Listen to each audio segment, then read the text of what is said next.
Hi there, welcome back to 3 News Now. I'm Stephanie Haney. Today's Tuesday, February 9th. I've got your top stories from WKYC.com and our WKYC app. Thank you very much for choosing to be here. We start off with an update on what's happening in the Capitol today. Today begins the impeachment trial, the historic second impeachment trial of former President Donald Trump, who has been charged with inciting an insurrection. Now, what is happening today is the Senate is debating the topic of the constitutionality of these proceedings. Attorneys for former President Trump arguing that to try him for the impeachment charge of inciting an insurrection is unconstitutional at this point because he is now a private citizen and no longer in office. However, the House managers, the Democrats who are acting as the prosecutors in this case, are arguing that that is not what the Constitution intended. They did not intend, the Founding Fathers did not intend for a president to be able to escape accountability for something that has been done that is an impeachable offense simply by finishing the term in office. They continue to refer to it as the January exception. So, as this is being debated today, what has come up is Article 2, Section 4 of the U.S. Constitution. That reads, "The President, Vice President, and all civil officers of the United States shall be removed from office on impeachment for and conviction of treason, bribery, or other high crimes and misdemeanors." Now, this afternoon, when things kicked off at 1 p.m., the House managers, the Democrats, began to make the case that, yes, that does talk about removing a president from office, but the fact that it's silent about a former member of office does not mean that it's not possible to move ahead with these proceedings. How the Democrats classified this today, very interesting. They classified it as what you would liken to a mandatory minimum sentence in the criminal world. Now, again, this is not a criminal trial.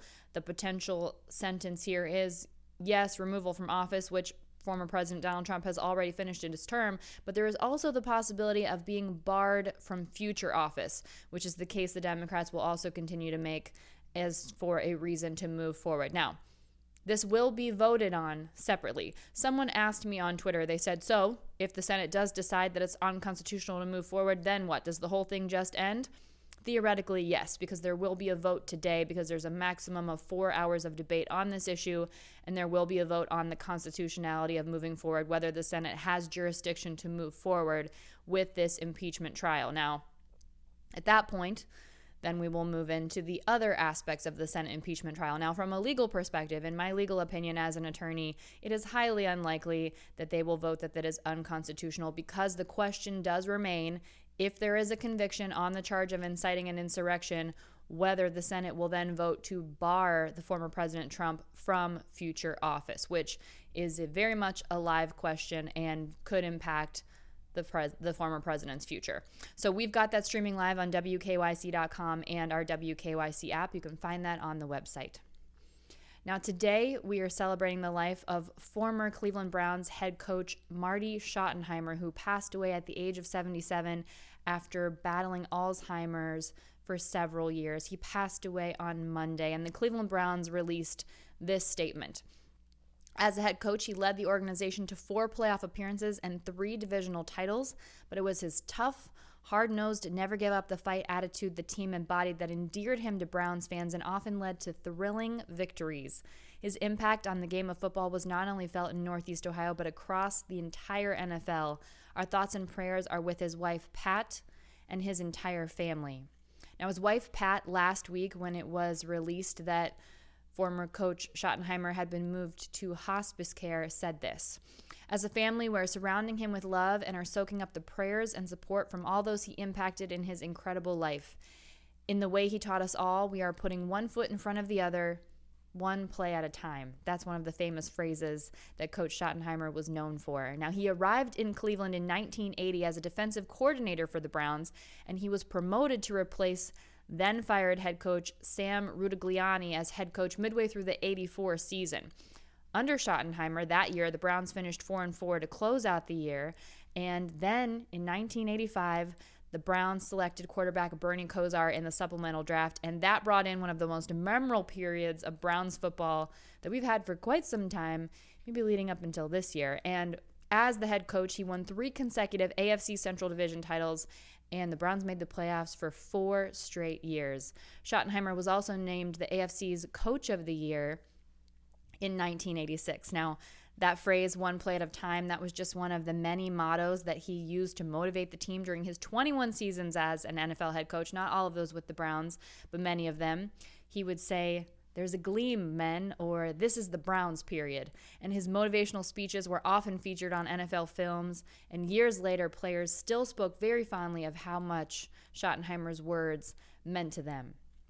He continued with the Browns, made the playoffs again in 1988, but then there was a meeting with then-owner Art Modell. We all remember Art Modell not very fondly for taking the Browns to Baltimore. And at that point, Modell told Schottenheimer that the team would have to hire an offensive coordinator. Now, up until that point, Schottenheimer had been playing the dual role of a head coach and also calling the plays. He refused, and then he relinquished his role and resigned and ended up quickly with a head coaching position with the Kansas City Chiefs, where he stayed for 10 years. And throughout his NFL career, Schottenheimer tallied 205 wins. That puts him 8th on the NFL's all-time list. He will be very missed and highly celebrated here in Cleveland. Now let's take a look at the latest COVID-19 numbers. We'll start first with the national and the global numbers. These come from Johns Hopkins University.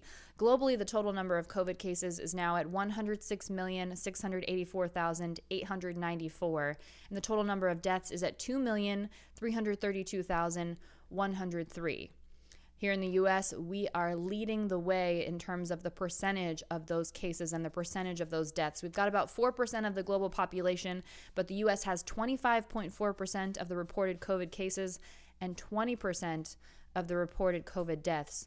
Here in the U.S., that shakes out to 27,129,452 reported COVID cases and 465,994 reported COVID deaths.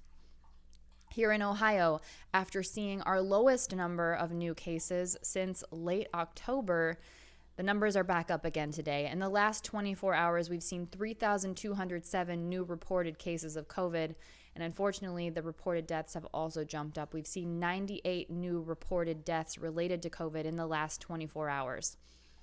In terms of the percentage of tests coming back positive, the latest data we have comes from Sunday when there were about 22,000 tests done, and 6.1% of those came back positive. The 7-day average has dropped. That number is now at 6%. In the last 24 hours, we've also seen more new hospital admissions. We've seen 181 new hospital admissions, but the total number of people in the hospital right now is down. It's now 1,978, so this is the first day in a long time we've seen that number below 2,000, and it's the 8th day in a row that number is below 2,500, which, remember, that's the criteria that Governor Mike DeWine has settled on and the Ohio Department of Health has settled on in order to lift the curfew in the state of Ohio. So we expect to hear more from the governor this week and what he plans to do with that. Right now, there are 528 people in the ICU being treated for COVID. We've seen 22 new ICU admissions in the past 24 hours. 29% of our hospital beds are available across the state of Ohio right now. Now, here's new data that we have to share with you. The number of Ohioans who have been fully vaccinated against COVID is now at almost 326,000. So that is about 2.8% of Ohio's population. And in the last 24 hours, the Ohio Department of Health has reported that 14,240 people have been completely vaccinated in the last 24 hours. Remember, it's 2 doses. So to be fully vaccinated means to get that second dose as well. And as the vaccinations increase, Governor Mike DeWine today in his press conference says that he is as committed as he was, very fully committed to getting Ohio schools returning to in-person learning. He said that staff members from 566 schools statewide got their vaccinations last week, which was the first week where those K-12 staff and faculty members were eligible to get vaccinated. The state's goal by the end of this week is to have staff members at 1,300 schools vaccinated. That includes public, private, charter, and parochial schools here in Ohio. Now, remember, the goal is March 1st for getting all districts back to at least some form of in-person learning. DeWine called this today an urgent necessity. So to give you an idea of where things break down right now, in December, 45% of Ohio students were in fully remote learning, and as of Tuesday, the number is less than 15% of Ohio students in fully remote learning. In early January, 219 school districts were at fully remote status, and as of Tuesday, 35 Ohio school districts are at fully remote status. And the last time Governor DeWine discussed this, he said that all districts except for one, which he did not name here in the state of Ohio, have committed to returning to some form of in-person learning by March 1st.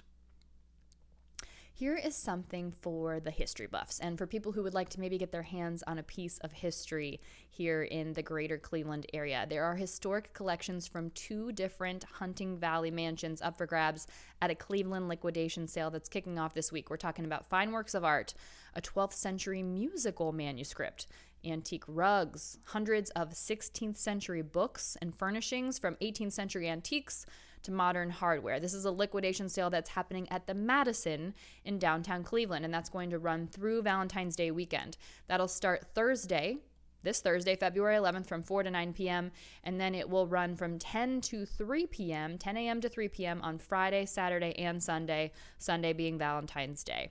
These are collections from 2 Northeast Ohio families, including a prominent local business owner and a, quote, established historic Cleveland family. Those are all the details we have right now, but it sounds like there will definitely be some interesting items at this liquidation sale. There will be a spacious indoor surrounding, according to the organizers, but they do say masks will be required and COVID-19 compliance is 300 people. That's the maximum number of people allowed in the space at any given time to check out the liquidation sale. We are asking for photos of the items that will be available. As soon as we get those, we'll have those up on WKYC.com and our WKYC app.